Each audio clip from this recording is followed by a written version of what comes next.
I'm Colm O'Regan and welcome to Dublin. This week I'm bringing my very, very short history of capitalism bang up to date, up to the 21st century capitalism. Google, Facebook, Twitter, the whole internet shebang. The best things in life are free, but you can give them to the birds and bees. I keep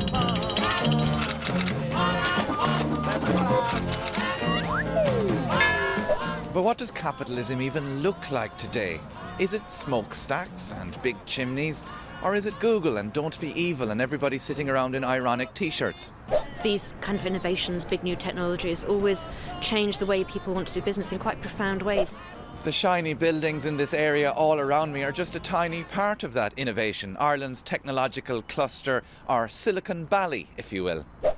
Get that smell? That's the smell of code being written in the morning.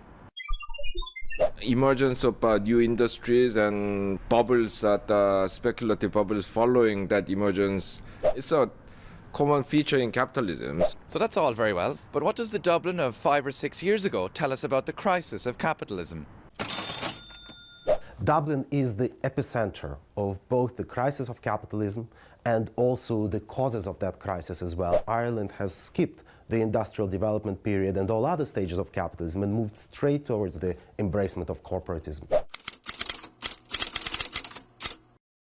There was a kind of implicit deal whereby the rest of the society just left finance to be run by the financiers and left banking to be run by the bankers. I think one of the things that happened after the credit crunch was a general realisation that we can't let them just go and write their own rules. We have in the last few decades been dominated by this neoliberal view, which harks back to the days of Adam Smith. So we actually are living in a world which is fundamentally different, but have been running things as if we are living in the 18th century. That's the tragedy of our time. As I reach the end of my journey, the real question seems to be, does anybody know what's going on anymore?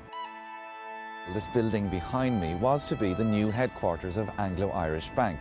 The bank went spectacularly bust in 2010, and its losses, some €30 billion, were socialised. We've effectively taken the pain of the crisis and applied it to absolutely everyone but the corporatist partners. So there you have it, my history of capitalism in about 16 minutes. And what have I learned?